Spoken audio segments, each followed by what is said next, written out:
Welcome back, Whispering Bee family. This is part 2 of Sebastian and Lila's story. And this time, we step into the silence Lila carried for years, the kind that slowly turns love into something heavy, something complicated. From a grieving 12-year-old girl to a woman haunted by her own choices, this is a journey through guilt, resentment, and the kind of betrayal that doesn't just break others, it breaks you too. But even in the ruins of what was lost, there is something waiting. Healing that isn't perfect, forgiveness that isn't easy, and the fragile, powerful truth that sometimes a second chance doesn't mean going back. It means learning how to move forward. This is a story about the invisible chains we forge from love, the terrible things we do when we confuse resentment with freedom, and the long, painful journey back to the people we were meant to be. It is about learning that forgiveness is not a destination but a daily choice, and that some bridges, once burned, can only be rebuilt one honest brick at a time. Lila Carson was 12 years old when her world ended, and she remembers every detail with a clarity that time has not softened. The police officer at the door, Sebastian crumpling to his knees, the neighbor who brought over a black dress that smelled like mothballs and someone else's grief. She remembers standing at the funeral, watching 2 boxes being lowered into the ground, and feeling absolutely nothing. Not sadness, not fear, not anything at all. People kept expecting her to cry. She could see it in their faces, the way they watched her, the way they spoke in soft, careful voices, the way they touched her shoulder like she was made of glass. But the tears would not come. They were locked somewhere deep inside her chest, behind a wall she had built the moment the officer said the words car accident. If she cried, it would be real. If she cried, they would really be gone, so she did not cry. She built the wall higher instead. After the funeral, Lila heard the adults talking in hushed voices about what would happen to her and Sebastian. Foster care, separate homes, the system, words that felt like threats. She stood in the hallway, invisible and silent, listening to strangers decide her future. Then Sebastian walked into that kitchen and said she was staying with him. His voice was quiet, but there was steel underneath. Nobody argued, and Lila felt something crack in the wall she had built. Just a hairline fracture, just enough to let in a single thought. He chose me. That thought should have been comforting. It should have been a relief. But instead, it felt like a weight settling onto her shoulders. A debt she could never repay. An obligation she never asked for. The first year after their parents died was a blur of survival. Lila went to school. She came home. She did her homework at the kitchen table while Sebastian crashed on the couch, exhausted from jobs she only half understood. She ate the meals he made, wore the clothes he washed, lived in the space he created for her. And she hated every minute of it. Not because Sebastian was cruel, not because he failed her, but because every kindness he showed her, every sacrifice he made, felt like another link in a chain she could not break. She wanted to scream at him. I did not ask you to do this. I did not ask you to give up your life for me. I did not ask to be saved. But she never said those words, because she knew they would destroy him. And despite everything, despite the resentment burning in her chest, she could not do that to him. So she stayed silent. She watched him work himself to exhaustion. She saw him selling their father's beautiful furniture, piece by piece, to pay rent. She noticed the weight he lost, the dark circles under his eyes, the way his hands shook sometimes from exhaustion. And every single act of sacrifice made the weight on her shoulders heavier. Because she understood, even at 12, what this meant. She owed him everything, her life, her future, her existence, and that debt was impossible to carry. The school counselor, Mrs. Patterson, tried to talk to her, tried to get her to open up about her feelings. But Lila had learned early that feelings were dangerous. Feelings made you vulnerable. Feelings made you weak. So she said nothing. The breakthrough came on a Tuesday night in March, but not the way Sebastian remembered it. Yes, Lila had asked to go to the grocery store. Yes, she had seen him putting items back because they could not afford them. But what Sebastian did not see was the moment earlier that day when Lila had overheard him on the phone with the warehouse manager. She had been in her room, supposedly doing homework, when his voice drifted through the thin walls. "Please," Sebastian had said. His voice cracked. "I just need a few more hours a week. Anything you can give me. I have a sister to feed." Lila had pressed her ear against the wall, her chest tight. "I know I have been late a few times," Sebastian continued. "I know my performance has not been perfect, but I am trying. I am doing everything I can." There was a long pause. Then Sebastian's voice again, quieter now, defeated. "I understand. Thank you anyway." Lila had sat on her bed after that call, staring at her hands, and felt the wall inside her chest crack wider. This was what her existence cost. This was the price Sebastian paid every single day just to keep her alive. And she hated it. She hated that he had to beg. She hated that he was suffering. But most of all, she hated that she was the reason. So that night, when she saw him putting groceries back, something inside her finally shattered. All the grief she had been holding back, all the guilt, all the rage at a universe that had taken her parents and left her with this impossible debt came pouring out. She cried, and Sebastian held her.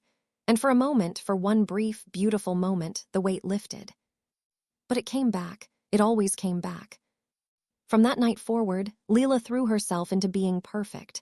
Perfect grades, perfect behavior, perfect gratitude. If Sebastian was going to sacrifice everything for her, then she had to make it worth it. She had to earn the right to exist in his world. She joined every club. She volunteered for every project. She studied until her eyes burned and her head ached. She became the daughter their parents would have been proud of, because that was what Sebastian deserved. But inside, the resentment grew. It grew every time someone complimented her and mentioned how lucky she was to have Sebastian. It grew every time a teacher said how proud her brother must be. It grew every time someone looked at her accomplishments and saw his sacrifice instead of her work. She was not Lila. She was Sebastian's sister, the girl he saved, the proof that his suffering meant something. She had no identity beyond that. When she graduated high school as valedictorian, Lila wrote a speech that made people cry. She thanked Sebastian. She talked about sacrifice and love and family. She said all the right things. But when she looked out at the audience and saw him crying, she felt nothing but emptiness. This is not mine, she thought, this moment, this achievement, this entire life. None of it is mine, it all belongs to him. College was supposed to be different. The University of Oregon was 3 hours away from Sebastian, 3 hours of distance that felt like freedom. Lila arrived on campus with a full scholarship and a desperate hunger to finally be her own person. She changed her major 3 times in the first year. Started with business because that seemed practical, switched to art because that was what their mother had loved, then landed on psychology because she was trying to understand the tangled mess inside her own head. She made friends. She went to parties. She stayed out late and slept through morning classes. She dated boys who were wrong for her and made choices that were reckless and stupid and completely her own. For the first time in years, she felt like a real person instead of a living monument to someone else's sacrifice. But the guilt never left. Every time Sebastian called to check in, Lila felt it. Every time he asked how she was doing, what she needed, if she had enough money, the weight came back. The chain tightened. "I am fine," she always said. "Everything is great. You do not need to worry about me." But she knew he did. Worrying about her was what he did. It was his entire identity, just like being grateful was supposed to be hers. By her junior year, Lila had switched back to business. Psychology had not given her the answers she wanted. It had just given her more questions, more understanding of how damaged she was, more awareness of the resentment she could not shake. Business was clean. Numbers did not care about emotions. Spreadsheets did not demand gratitude. Success was measurable, achievable. Something she could control. She excelled. She networked. She built a resume that made recruiters take notice. And when she graduated, she had job offers from 3 major companies in Portland. But she asked to work for him instead. She should have taken one of those other jobs, built a career separate from him, created a life that was entirely her own. But she could not, because saying no would mean admitting that she did not want to be tied to him, and admitting that would make her ungrateful, cruel, everything she had spent years trying not to be. And the chain tightened again. Working at Streamline Logistics was both better and worse than Lila expected. Better because she was genuinely good at it. She understood operations. She could see inefficiencies and fix them. She had their father's analytical mind and their mother's creative problem-solving.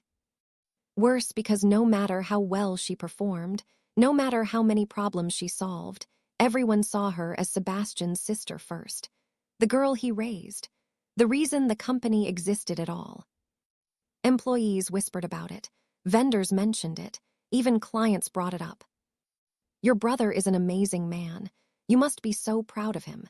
You are so lucky to have someone who cares that much. Lucky, that word followed Lila everywhere. Lucky to be alive. Lucky to have Sebastian. Lucky to have this job, this life, this future.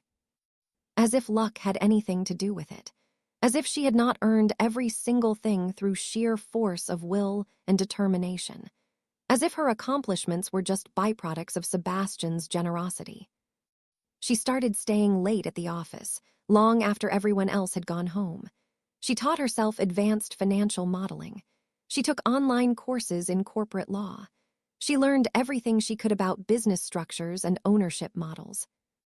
Because somewhere in the back of her mind, a thought was forming. A dark, terrible thought that she tried to push away but could not quite silence. What if I did not owe him? What if I could just be free? She met Dylan at a networking event when she was 27. He was handsome, confident, successful. He worked in finance and wore expensive suits and talked about growth strategies and market opportunities. He made her feel sophisticated, important, like someone who mattered beyond being Sebastian's sister. Their first date was at a rooftop restaurant downtown. Dylan ordered wine without looking at the price and asked her about her work with genuine interest. Tell me about Streamline, he said. I have heard good things. Lila talked about the company, about the challenges and opportunities, about her ideas for expansion. And you run operations? Dylan asked. I do. I have been there since I graduated. Impressive, to build something like that from the ground up. Lila hesitated. I did not build it. My brother did. Dylan raised an eyebrow. But you are running it now. That takes skill. Vision, do not sell yourself short. It was such a small thing, such a simple validation. But Lila felt something warm in her chest. Someone seeing her work, her value, not Sebastian's sacrifice. She should have known it was manipulation. Should have recognized the way Dylan asked questions that subtly positioned Sebastian as an obstacle rather than a partner. The way he praised her accomplishments while minimizing Sebastian's role. But she did not want to know, because Dylan was giving her something she craved. Permission to be angry, permission to feel like she deserved more. They started dating seriously 6 months later. Dylan was attentive, romantic, ambitious. He talked about the future like it was something they could build together, something that belonged to them, not to anyone else. He also started asking more detailed questions about Streamline, about ownership structure, about decision-making processes, about Sebastian. He seems very protective of you, Dylan said one evening over dinner. Does he trust you to make your own choices? Of course, Lila said automatically. Then she paused. Actually, I do not know. Sometimes it feels like he still sees me as that 12-year-old girl. Dylan nodded sympathetically. That must be frustrating. You have proven yourself. You have built this company alongside him. You deserve to be treated as an equal partner, not a child he needs to protect. The words sank into Lila like seeds finding fertile soil. You are right, she said quietly. Of course I am, Dylan smiled. You are brilliant, Lila. Do not let anyone make you forget that. When Lila brought Dylan to meet Sebastian, she watched her brother carefully, saw the hesitation in his eyes, the way he studied Dylan, the questions he did not ask but clearly wanted to. Afterward, Sebastian pulled her aside. Are you sure about this guy? Why would you ask that? Lila said, defensive. I do not know. Something feels off. You do not trust my judgment. That is not what I said. But it is what you meant. You still think I need you to protect me. Sebastian looked tired. I just want you to be careful. I am 28 years old, Lila said coldly. I think I can manage my own relationships. She saw the hurt flash across his face, saw him swallow whatever he wanted to say, saw him back down the way he always did when she pushed. And part of her hated herself for it. But another part, the part that had been carrying that weight for 16 years, felt a vicious satisfaction. Dylan proposed a year later. It was romantic, perfect, everything Lila thought she wanted. She said yes without hesitation. The wedding was small, intimate, exactly what she had dreamed of. Sebastian walked her down the aisle with tears in his eyes. He gave a toast that made everyone cry, talking about the little girl he raised and the woman she had become. Lila smiled through it all, but inside, she felt the familiar weight pressing down. Even on her wedding day, it was still about him, about his sacrifice, about his love. She could not have one moment that was entirely hers. The first year of marriage was an adjustment. Dylan moved into her house. They blended their lives. And slowly, carefully, Dylan started planting more seeds. You know, he said one evening, you could be making real money if Streamline went public.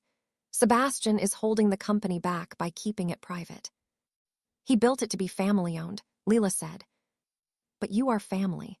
You deserve to have a say in that decision. Lila frowned. I do have a say. Do you? Dylan asked. Or does he make all the final decisions and you just implement them? Lila thought about it. About the board meetings where Sebastian had the final word. About the strategic decisions he made without always consulting her. About the ways she was still treated as second in command despite running half the company. You are right, she said slowly. I usually am, Dylan smiled. You have earned the right to be an equal partner. It is time Sebastian recognized that. Over the following months, Dylan introduced Lila to new ways of thinking about the company, about ownership structures and voting rights, about protecting her interests, about making sure she got what she deserved. He never said outright that they should take the company from Sebastian. He never had to. He just asked questions, planted doubts, made suggestions. And Lila, who had spent 16 years carrying the weight of gratitude, started to believe that maybe she did not have to carry it anymore. Maybe she had paid her debt. Maybe she had earned the right to take what was hers. The reorganization started small. Legal structures that Dylan said would protect everyone.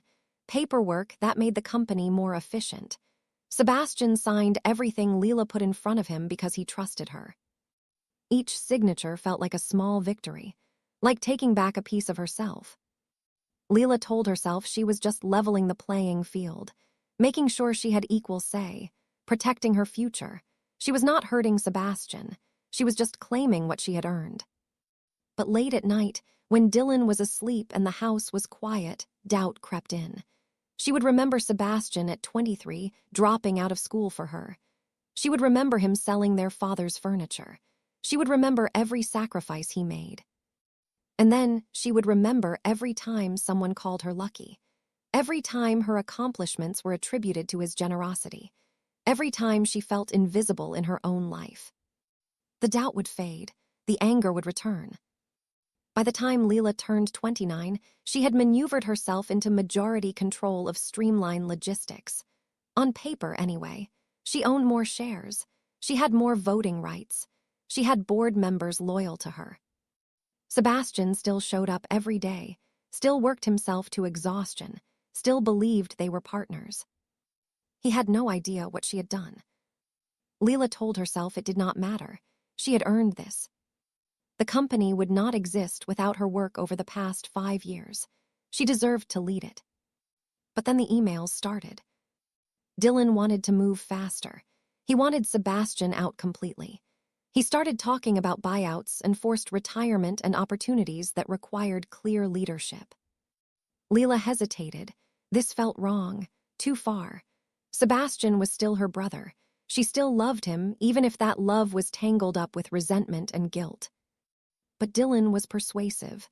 He reminded her of everything Sebastian had done to hold her back, everything he had that she did not, the respect, the credit, the identity that was not built on someone else's sacrifice. He still has no idea, Lila typed in an email to Dylan. He signs whatever I put in front of him. This is almost too easy. Reading those words now, years later, Lila can barely recognize the person who wrote them. But at the time, she felt powerful, in control, finally free. Your brother is a good man, Dylan had replied, which makes him a perfect mark. Good men always trust the people they love. He sacrificed everything for me, Lila wrote back, and now it is finally paying off. For us. She had meant it to sound triumphant, but even then, something in her chest twisted. The final push came when Dylan presented the retirement package. It was generous enough to seem fair, but far below what Sebastian's shares were worth. It would get him out of the way while leaving Lila in complete control. We need to do this now, Dylan said, before he figures out what is happening. Lila looked at the paperwork, at her brother's future reduced to numbers on a page, at the company he built being stripped away from him. I do not know, she said quietly. Lila, Dylan took her hands. You have worked so hard. You have earned this. Do not let guilt hold you back now. You deserve to lead this company. You deserve to be more than just the girl he saved. Those words cut through her hesitation. More than just the girl he saved. That was all she had ever wanted. To be her own person. To have her own identity. To exist beyond the shadow of his sacrifice. Okay, she said, let us do it. Presenting the retirement package to Sebastian was harder than Lila expected. She had rehearsed what she would say, had prepared explanations about new directions and leadership transitions. But when she sat across from him in his office, watching his face as he read the papers, she felt sick. I am 40 years old, Sebastian said quietly. Which is exactly why you should enjoy life, Lila heard herself say. The words sounded hollow, like lines from a script. Sebastian looked at her with those tired, kind eyes. The same eyes that had looked at her across the kitchen table when she was 12 and promised to keep her safe. Can I think about it? He asked. Lila should have said yes, should have given him time, but Dylan had told her to push, to close the deal before Sebastian could dig deeper. We need an answer, she said. The company is at a critical point. She saw something flicker across his face. Hurt maybe, or disappointment, but he just nodded. All right, he said finally. I will do it. Lila should have felt victorious. She had won. She had taken control. She was finally free. But all she felt was empty. That night, she and Dylan celebrated with expensive champagne.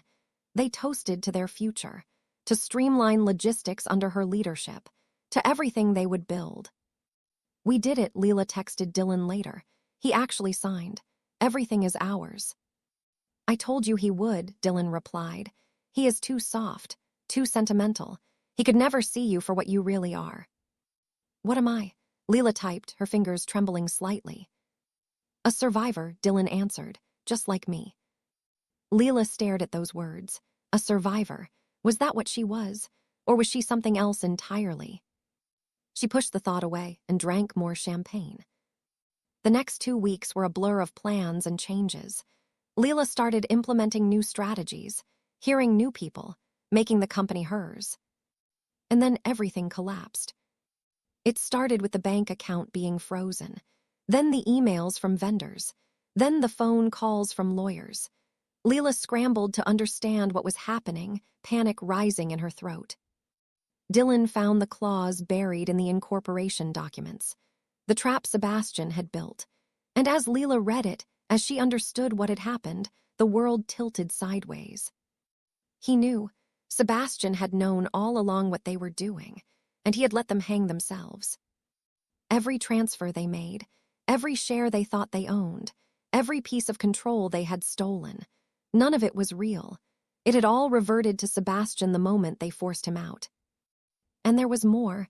Documentation of every forged signature, every manipulated document, every fraudulent transfer, evidence, proof, enough to destroy them completely. Lila called Sebastian 5 times before he answered. When he finally picked up, his voice was calm, cold, nothing like the brother she knew. "What did you do?" she screamed. "I protected what was mine," he said. "What I built, what I earned." "You cannot do this. That company is as much mine as yours." "No, Lila," Sebastian said. "It was never yours. I gave you a job. I gave you opportunity. I gave you trust. And you tried to steal it all." Something broke inside her. All the justifications, all the anger, all the resentment that had sustained her through the betrayal, it all crumbled. "I deserve it," she heard herself shout. "After everything you put me through, you made me live in that horrible apartment. You made me watch you struggle. You made me feel guilty for existing." The words hung in the air, ugly, true, unforgivable. "I never made you feel anything," Sebastian said quietly. "I kept you alive.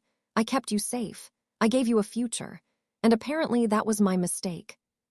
"Sebastian, please," Lila's voice cracked. "We can fix this. We can work this out."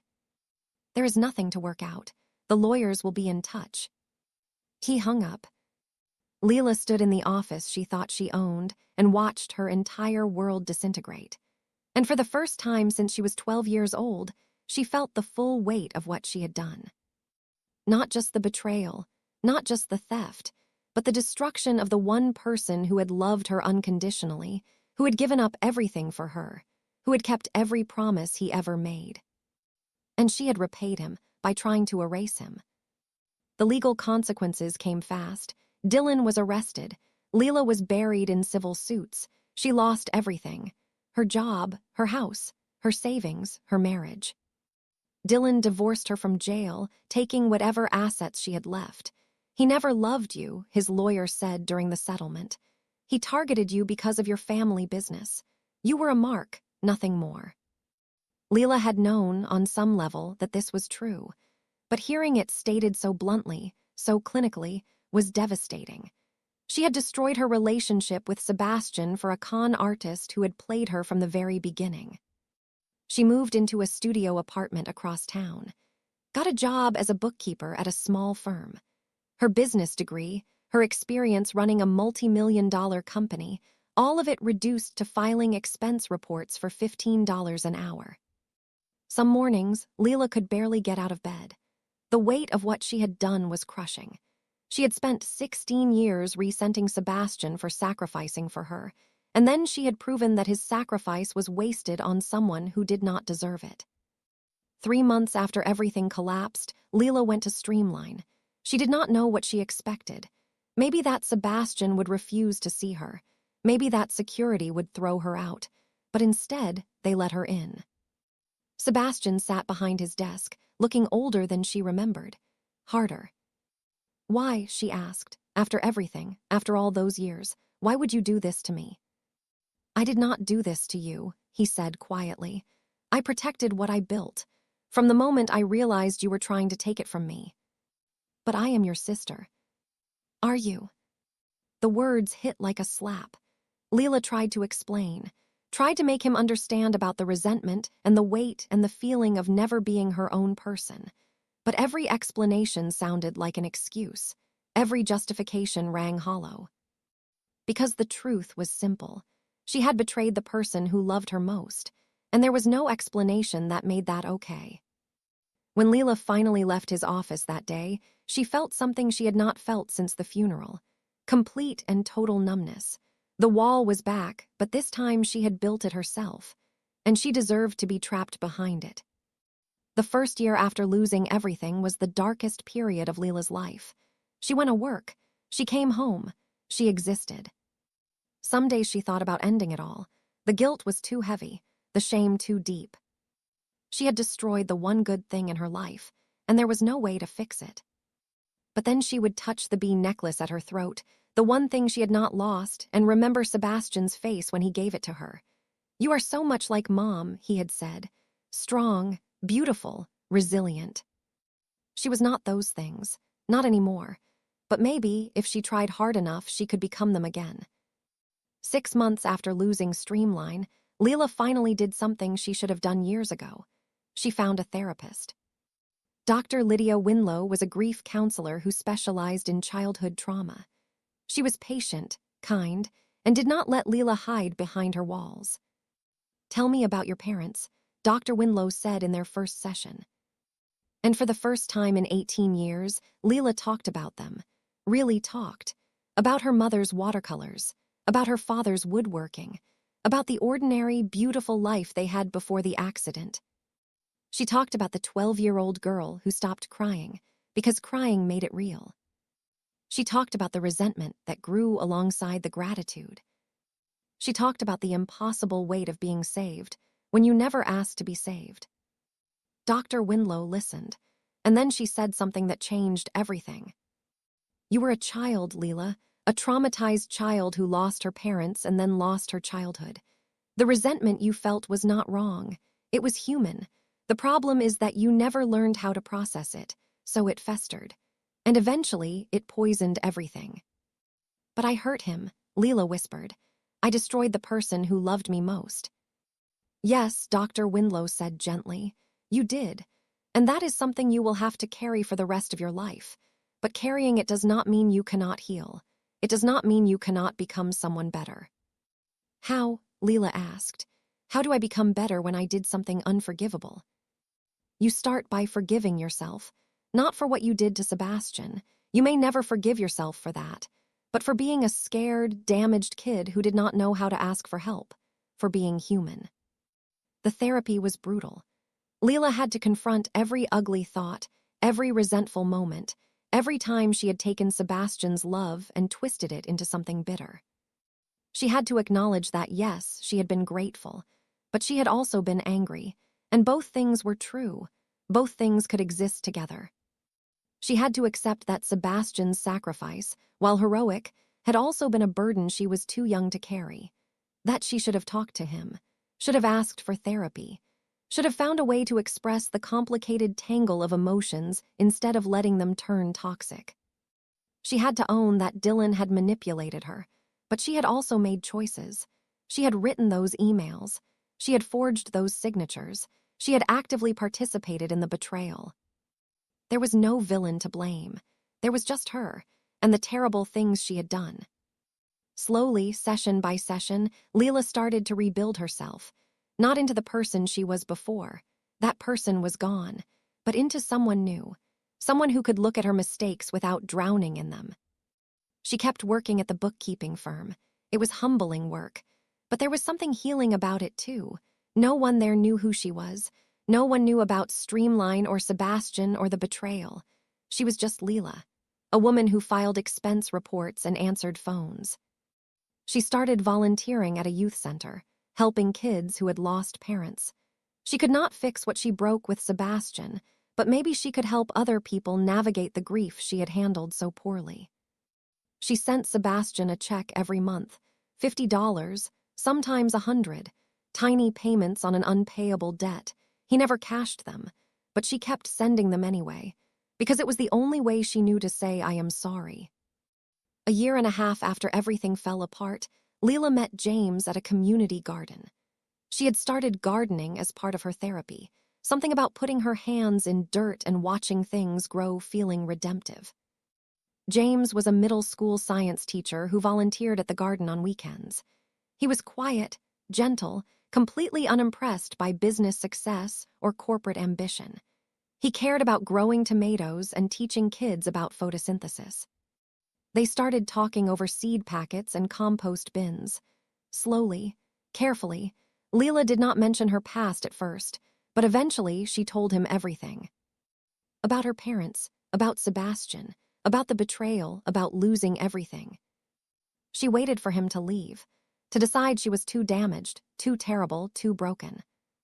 Instead, he said, "That must have been really hard." "Hard," Lila said, her voice sharp. "I destroyed my brother. I do not deserve sympathy." "Everyone deserves sympathy," James said. "Even people who have done terrible things. That does not mean what you did was okay. It just means you are still human." Lila cried then, right there in the garden, surrounded by tomato plants and strangers.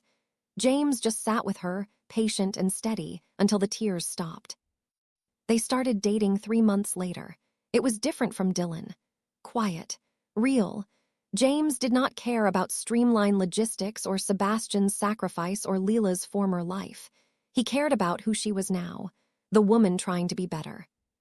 She told him about therapy, about the work she was doing to understand herself, about the long, slow process of becoming someone she could live with.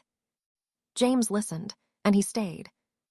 2 years after losing everything, Lila got a new job, not in logistics, not in business, but at a nonprofit that helped low-income families with financial literacy. She taught budgeting classes, helped people understand credit, worked with families struggling to survive. It was not glamorous. The pay was modest, but it felt meaningful in a way Streamline never had. These people needed help. And Lila, who had spent years learning the hard way what happens when you make bad financial decisions, could actually provide it. She was good at it. She was patient, understanding. She did not judge the single mothers working 3 jobs or the fathers who had made mistakes and were trying to rebuild. She saw herself in all of them, broken people trying to do better. 3 years after the betrayal, James proposed. It was simple. No grand gestures, just the 2 of them in the community garden where they met, with dirt under their fingernails and the sun setting over the city. "I love you," he said, "not because of who you used to be or who you might become, but because of who you are right now, flaws and all." Lila said yes. But before they could get married, there was something she needed to do, someone she needed to face. She went back to Streamline one more time. Security recognized her but called up to Sebastian's office anyway. She waited, expecting to be turned away. Instead, Sebastian came down himself. He looked different, still tired, still older than his years. But there was something else too, something settled, like he had made peace with what happened. "Can we talk?" Lila asked. They sat in the lobby, not in his office, not like they used to, but on the uncomfortable couches where clients waited like strangers. "I am getting married," Lila said, "to a good man, a teacher, someone who has never cared about money or companies or any of this." Sebastian nodded. "I am happy for you." "I do not expect you to come," Lila continued. "I do not expect you to forgive me. I just wanted you to know that I am trying, every single day, to be better than the person who hurt you." Sebastian was quiet for a long moment. Then he said, "I know." Lila looked up, surprised. "I know you are trying," he repeated. "I see the checks you send. I hear about the work you are doing. I know you are in therapy. You have been keeping track of me." "You are still my sister," Sebastian said quietly. "I will always care what happens to you, even if I cannot trust you, even if we can never go back to what we were." Tears filled Lila's eyes. "I know, and I do not deserve even that." "Maybe not," Sebastian said, "but love does not work on a deserve system. If it did, I would have given up on you a long time ago." Lila nodded, unable to speak. "Congratulations on your wedding," Sebastian said, standing. "I hope he makes you happy." "He does," Lila whispered. Sebastian walked away, did not look back, and Lila sat in that lobby and cried for everything they had lost and everything they would never get back. But she also felt something new, something small but real, hope. Not that Sebastian would forgive her, but that she might someday forgive herself. Lila married James in a small ceremony at the community center where she taught budgeting classes. No expensive venue, no elaborate decorations, just the people who mattered, surrounded by tomato plants they had grown themselves. Sebastian did not come, but he sent a gift, a beautiful wooden picture frame, handmade in the style their father used to craft. Inside was a note. "I hope you find the happiness you are looking for. You deserve that much, at least." It was not forgiveness, but it was something, and Lila cried when she read it because she knew how much it cost him to send even that small gesture of peace. The years that followed were quite good. Lila and James built a life together, small but meaningful. They bought a tiny house with a big backyard where they grew vegetables. They adopted a dog from the shelter. They lived simply and loved deeply. Lila kept working at the nonprofit, kept volunteering, kept sending Sebastian checks he never cashed. And slowly, so slowly she almost did not notice, the weight began to lift. Not all the way, never all the way, she would carry what she did for the rest of her life, but it became bearable, manageable. She learned to live with the guilt instead of drowning in it. 5 years after her wedding, Lila found out she was pregnant. The news was unexpected, joyful, terrifying. She called Dr. Winlow immediately. "What if I am a terrible mother?" she asked. "What if I damage my child the way I was damaged?" "You will make mistakes," Dr. Winlow said. "Every parent does. But you are not that scared 12-year-old anymore. You are not the angry woman who betrayed her brother. You have done the work. You have changed. Trust that." Lila gave birth to a daughter, Irene. She had James's calm temperament and Lila's fierce determination. Holding her for the first time, Lila felt something crack open in her chest. Love, pure and uncomplicated. The way Sebastian must have loved her all those years ago. And for the first time, she understood, really understood, what he had sacrificed, what he had given up, what it meant to love someone so much you would dismantle your entire life to keep them safe. She wept then, for Sebastian, for herself, for the years they lost. 2 years later, Lila had a son, Isaac, wild and curious and endlessly energetic. Her tiny house was chaos, beautiful chaos, the kind of life she never imagined she deserved. James was a wonderful father, patient, present, everything Dylan had pretended to be but never was. And watching him with their children, Lila felt grateful in a way she had never been able to feel about Sebastian's sacrifice. Because this gratitude was chosen, it was not a burden. It was a gift she gave freely, without resentment, without weight. She wished desperately that she could have felt that way about Sebastian, but she had been too young, too damaged, too lost. Maybe if their parents had not died, maybe if there had been therapy, maybe if she had learned to talk about her feelings instead of building walls. Maybe a lot of things. But maybe did not change the past. It only informed the future. So Lila focused on being present, on being honest, on teaching her children that gratitude and resentment could coexist, that complicated feelings were okay, that asking for help was strength, not weakness. 10 years after the betrayal, Lila took her children to the farmer's market downtown. Irene was 8. Isaac was 6. They were arguing about which vendor had the best strawberries when Lila saw him. Sebastian. He was standing at a vegetable stand, laughing at something the farmer said. And he was not alone. A woman stood beside him, her hand resting on a stroller. She was beautiful, kind-looking. And in the stroller was a baby, maybe 6 months old, reaching for the produce with chubby hands. Lila froze. Sebastian had a family, a wife, a child. He had built a life after everything fell apart, had found love, had become a father. And she had no idea. For a moment, Lila considered walking away. She could disappear into the crowd, avoid this entire encounter, protect him from having to face her. But Irene saw him first. "Mom, who is that man? He is looking at us." Sebastian had noticed her too. For a long moment, they just stared at each other across the crowded market. 10 years of silence, 10 years of distance, 10 years of grief. Then Sebastian did something Lila did not expect. He smiled, small, tentative but real. He walked over, his wife and baby following. "Lila," he said. "Sebastian," she whispered.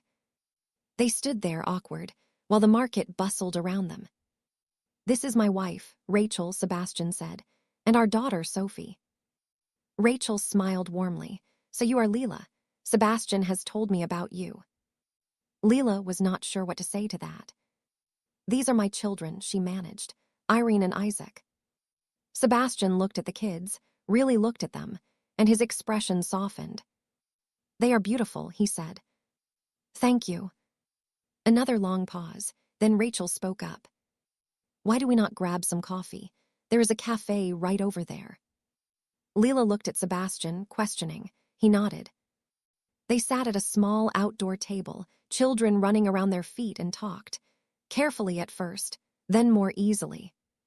Sebastian told her about Rachel. They had met at a business conference 3 years ago. Rachel owned a small marketing firm. They bonded over shared experiences of building companies from nothing. "She knows everything," Sebastian said, "about you, about what happened." Lila's throat tightened. Rachel reached over and squeezed Sebastian's hand. "He is a good man who was hurt by someone he loved. That does not make him damaged. It makes him human." Lila looked at Rachel with something like envy. This woman had the man that Lila had thrown away, the brother she betrayed. But she also felt gratitude, because Sebastian deserved this, deserved happiness, deserved someone who saw his worth. "And you?" Sebastian asked, turning to Lila. "James, the kids." Lila told him about her life, about the nonprofit, about therapy, about the slow, painful process of rebuilding herself. She did not shy away from the work it took, did not pretend it had been easy. "I am not asking for forgiveness," she said quietly. "I know I do not deserve that, but I want you to know that I am different now. Better, not because of what I lost, but because I finally dealt with what I had been running from all those years." Sebastian nodded slowly. "I can see that." "Can you?" Lila asked. "Yes," he said. "You look lighter, less angry." "I was so angry," Lila whispered, "for so long, at everything. At you, even though you did not deserve it. And I am sorry. I will never stop being sorry." Sebastian looked at his daughter in the stroller, at Rachel, at the life he built from the ashes of their relationship. "I forgave you a long time ago," he said finally. Lila stared at him. "What?" "Not right away," Sebastian clarified, "not even close. For the first few years I hated you, I really did. But then I met Rachel, and therapy, we did a lot of therapy." He smiled ruefully. "Turns out I needed it too, needed to work through the resentment, the martyrdom, the ways I used your gratitude to define myself." Lila felt tears sliding down her cheeks. "We were both broken," Sebastian continued, "just in different ways. You were a traumatized kid who never got help, and I was a traumatized adult who thought saving you would save me. We both made mistakes." "But what I did," Lila said, "it was unforgivable." "Maybe," Sebastian said, "but I decided to forgive you anyway, because carrying that anger was killing me, and I wanted to live." Lila covered her face with her hands and sobbed. Irene came running over, alarmed. "Mom, are you okay?" "I am okay, sweetie," Lila managed. "These are happy tears." Sebastian reached across the table and took her hand, the first time he had touched her in 10 years. "I forgave you," he said again, "but I do not trust you. I probably never will. And I cannot go back to how we were before. We cannot be those people again." "I know," Lila whispered. "But we can be something new," Sebastian said. "We can be adults who share a history, who care about each other from a distance, who want good things for each other even if we cannot be close." "I would like that," Lila said, "more than anything." They sat together for another hour, talking about their lives, their children, their futures. It was not easy. There were long pauses and difficult moments, but it was real. When they finally parted, Sebastian hugged her, brief but genuine. "Take care of yourself, Lila," he said. "You too." Lila watched him walk away with his family, watched the life he built without her, and instead of resentment, she felt only happiness. He was okay. He had survived. He had found love and purpose and meaning beyond what they had lost. And so had she. James appeared beside her, holding Isaac's hand. That was Sebastian. "Yes." "How do you feel?" Lila thought about it, really thought about it. "Free," she said finally. "For the first time in my entire life, I feel free." The weight was gone, not because Sebastian had forgiven her, though that helped, but because she had finally forgiven herself, had finally accepted that she could be both the scared child and the terrible adult, the victim and the villain, the person who was hurt and the person who hurt others. She could be all those things and still be worthy of love, worthy of healing, worthy of a future. In the months that followed, Lila and Sebastian built something new, not the relationship they once had. That was gone forever, but something else, something honest. They texted occasionally. Sent pictures of the kids, met for coffee a few times a year. It was cordial, careful, full of boundaries. Sebastian never let her too close, never shared the deep, vulnerable parts of himself. He had walls now, just like she used to, and Lila understood. She had earned those walls. But they were in each other's lives, and that was something, more than she had any right to expect. On Irene's 10th birthday, Sebastian and Rachel came to the party. It was awkward at first. The other parents did not know the history, but Irene and Sophie played together like cousins, which is what they were, technically. Near the end of the party, Sebastian pulled Lila aside. "I have something for you," he said. He handed her an envelope. Inside was a check, $50,000. "What is this?" Lila asked. "Your payments," Sebastian said. "Every check you sent me over the years, I never cashed them, but I kept them, and now I am giving them back." "I do not understand." "You do not owe me anything," Sebastian said quietly. "You never did. That was the problem. I let you think you owed me.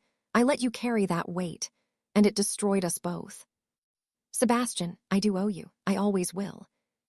"No," he said firmly.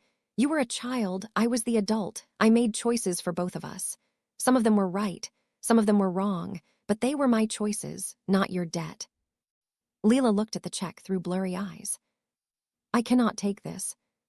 "You can," Sebastian said. "Use it for the kids, for college, for whatever you need.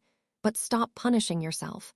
Stop sending payments on a debt that only exists in your head." He squeezed her shoulder. "We both get to move on now. Really move on. Okay." Lila nodded, unable to speak. She watched Sebastian rejoin his family, watched him scoop Sophie into his arms and spin her around while she shrieked with laughter, watched him kiss Rachel on the forehead. And she felt, finally, completely, the one thing she had been chasing her entire life. Peace. Not because everything was fixed, not because the betrayal was erased, but because they had both chosen to stop letting it define them. They had both chosen to heal. That night after the party, after the kids were in bed, Lila sat with James in their backyard. The garden was full of tomatoes and peppers and squash, everything they had grown together. "I think I am finally okay," Lila said. "I know," James replied. "I can see it." Lila touched the bee necklace at her throat. She had worn it every single day for 26 years, through everything. Through the betrayal and the consequences and the slow rebuild. It had been a reminder, a weight, a symbol of everything she lost. But now it was just a necklace. A beautiful piece of jewelry her mother had loved. Nothing more, nothing less. She thought about Sebastian's words, "You do not owe me anything." She thought about the check in her purse. The years of payments returned, the debt erased. She thought about Irene and Isaac sleeping upstairs, about James beside her, about the life she built from nothing but determination and honest work. And she thought about the girl she used to be, the angry, resentful, damaged girl who thought freedom meant destroying the people who loved her. That girl was gone now, and Lila did not miss her. She had become someone new, someone better, not perfect, never perfect, but real, honest, capable of love without resentment, capable of gratitude without weight. It had taken 26 years, countless hours of therapy, the loss of everything, the slow, painful rebuild, but she had made it. She was finally the person Sebastian always believed she could be, the person her parents would have been proud of, the person she was meant to become. And that, more than forgiveness, more than reconciliation, more than anything else, was enough. Somewhere across the city, in his own backyard, Sebastian sat with Rachel while Sophie slept in her bassinet. He thought about the party, about seeing Lila with her children, about the woman she had become. Rachel leaned against him. "Are you okay?" she asked. "I am," Sebastian said. "I really am." "Do you trust her?" Sebastian was quiet for a moment. "No," he said honestly. "I do not think I ever will, not completely." "But you forgave her." "I did, because forgiveness is not about trust. It is about letting go, and I needed to let go." Rachel kissed his cheek. "I am proud of you." Sebastian looked at his daughter, at his wife, at the life he almost did not get to have because he was so consumed by anger and betrayal. Lila had taken a lot from him, but she had also given him something unexpected, a reason to rebuild, a reason to find himself beyond the role of sacrificial brother, a reason to believe in second chances. Not for her, for himself. He would never forget what she did, would never fully trust her, would always keep her at arm's length. But he could wish her well, could hope she found happiness, could be glad that they both survived. And maybe, in the end, that was the best either of them could hope for. Not a perfect ending, not a fairy tale reconciliation, but two people who hurt each other terribly, healed separately, and found a way to coexist in each other's orbit without destroying themselves. It was enough. It had to be. And somewhere between them, in the space where their broken relationship used to be, something new was growing. Not love, not trust, but understanding, acceptance, peace. It was small, it was fragile, but it was real. And after everything, after all the pain and betrayal and loss, real was the greatest gift they could give each other. The bee at Lila's throat caught the moonlight, a symbol passed down through generations, a reminder that even the smallest creatures can carry the weight of the world and still find their way home. Lila had lost her way for a long time, but she had found it again. Not the path Sebastian cleared for her, but one she built herself, stone by difficult stone, choice by honest choice. And that path, winding and imperfect as it was, had led her somewhere worth being. Home,